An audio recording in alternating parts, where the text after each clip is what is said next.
نحمده ونصلي على رسوله الكريم اما بعد.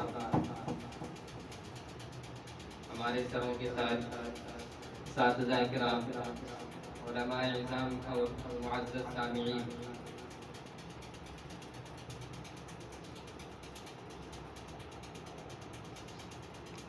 ہمارے اساتذہ جو ہم کو پڑھاتے ہیں، ان میں پڑھانے میں ایک بات یہ آتی ہے کہ یہ قاعدہ کلیہ ہے، فلاں قاعدہ کلیہ ہے.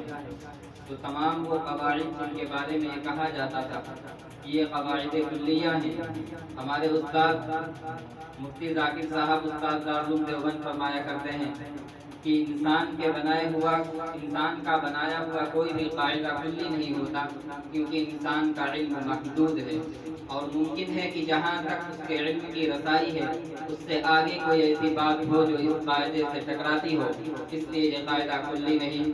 البتہ ایک قاعدہ ایسا ہے جس کے کلی ہونے میں کسی کو شک نہیں، اور وہ قاعدہ کسی انسان کا نہیں بلکہ خالق دو جہاں اللہ رب العزت کا ہے، جو کہ قرآن میں مذکور ہے کل نفس ذائقۃ الموت، ہر جاندار کو موت آنی ہے. یقیناً یہ قاعدہ کلیہ ہے. ہمارے والد محترم بھی اس قاعدے کے تحت آئے، ان پر یہ قاعدہ جاری ہوا اور وہ اپنے رب حقیقی سے جا ملے.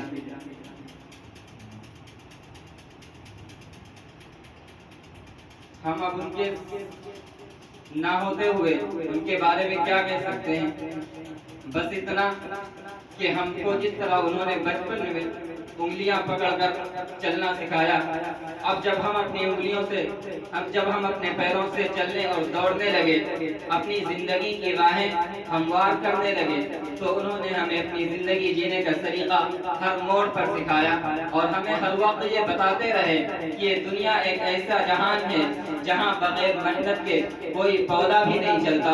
جو وہ پتے سوکھ جاتے ہیں، وہ پودے سوکھ جاتے ہیں جو سستی سے چلتے ہیں. ان درختوں کو کاٹ دیا جاتا ہے جو پھلدار نہیں ہوتے، جو سایہ نہیں دے پاتے.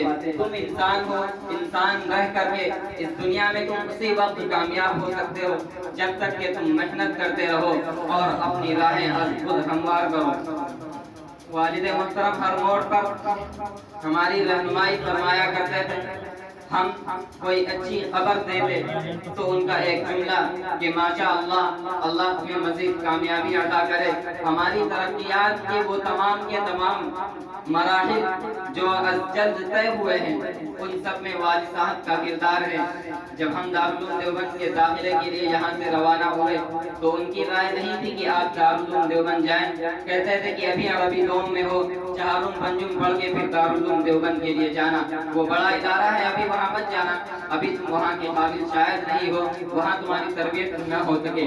ہم نے ضد کی کہ سارے ساتھی جاتے ہیں اور ان سے کہتے ہیں کہ تم جب پڑھ لیتے ہو، کتابیں پڑھتے رہتے ہو، تو کیوں نہیں پہنچتے؟ ہم نے کہا کہ ہم کو سب ملامت کرتے رہتے ہیں کہ شاید تم دیوبند میں جانے سے ڈرتے ہو کہ کہیں داخلہ نہ ہو.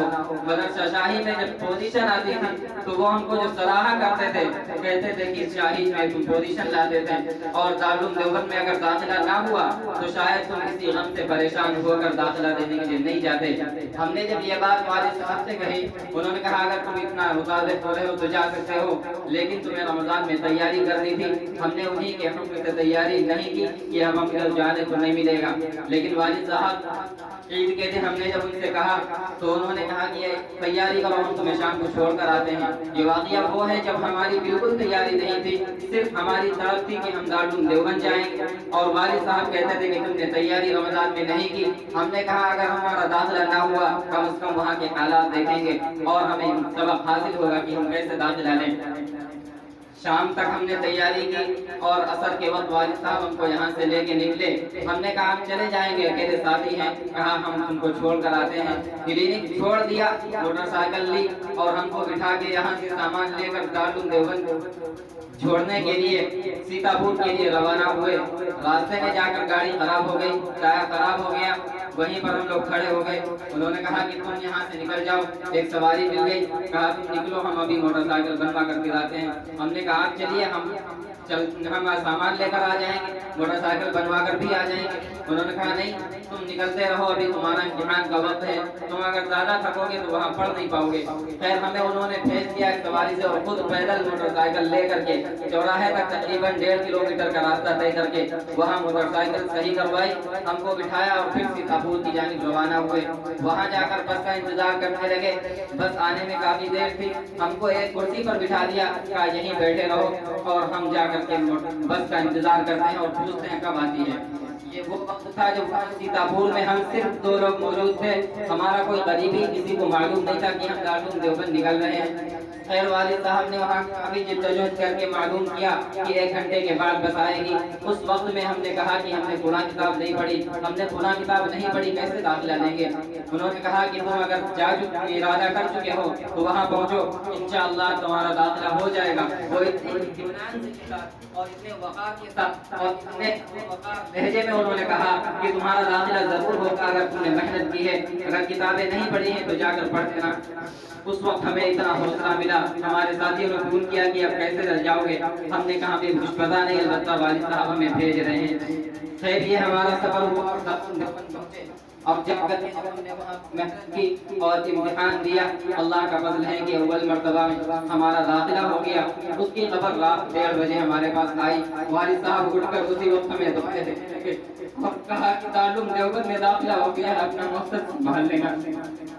تم دیوبند پہنچ چکے ہو، تمہاری ضد پوری ہو گئی ہے، اور اب تم ہماری اس مسند کو، ہماری لاج اور ہمارا وقت اتنی دعائیں دی اور ہم یہاں تک پہنچے۔ وہ ایک عظیم ہستی تھی، وہ ہمارے سرپرست، ہمارے سروں کے تاج تھے۔ اب تک جو ہم تعلیمی سفر کرتے رہے، دنیا میں اور دین میں دونوں طرح سے انہوں نے ہماری رہنمائی فرمائی۔ خیر ہمیں اب اس بات کا افسوس ہے کہ ابھی ہم تعلیمی سفر نہ کر سکے تھے کہ والد محترم کو اس طرح اکیلا چھوڑ گئے۔ ہم ابھی اتنے بڑے نہیں ہوئے تھے کہ ہم اس طرح کر سکیں، ابھی ہمارے پیر اتنے مضبوط نہیں ہوئے تھے کہ اپنی زندگی سنبھال سکیں، ابھی ہمارے اندر اتنی مضبوطی نہیں تھی کہ ہم اپنے کام خود کر سکیں۔ ہر وقت پر، ہر موڑ پر، ہر موقع پر، ہر لمحہ ہم ان سے مشورہ لیتے اور وہ ہمیں دعاؤں سے نوازتے تھے۔ اب کون ہے کہ جو ہمیں دعاؤں سے نوازے؟ کون ہے جو ہمیں اپنی دعاؤں اور شفقتوں سے نوازے؟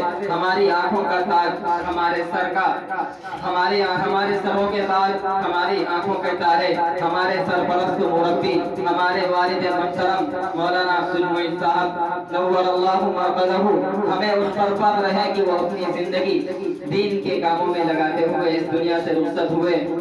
جس وقت وہ یہاں سے رخصت ہوئے، یقیناً یہ وقت بہت مصروفیت کا تھا۔ ہم ان پر فخر کرتے ہیں اور اللہ سے دعا کرتے ہیں کہ وہ اپنے قرب میں انہیں جگہ عطا فرمائے، اعلیٰ علیین میں جگہ نصیب فرمائے۔ یقیناً ہمارے سر کا تاج ہم سے اتر گیا، ہمارے دامن، آج آپ دھبے دیکھ رہے ہوں گے، ابھی یہاں آنے سے پہلے ہمارے دامن پر دھبے لگے۔ ان دھبوں کا کیا سوال، جبکہ ہمارے اوپر ہمارے والد محترم کی عدم سرپرستی کا دھبا لگ چکا ہے۔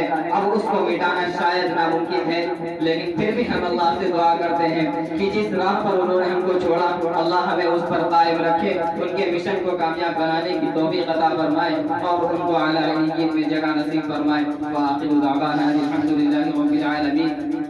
آخر میں یہ شعر کی جان کر من جملہ خاصان میں خانہ مجھے، جان کر من جملہ خاصان میں خانہ مجھے، مدت و رویا کریں گے جام و پیمانہ مجھے۔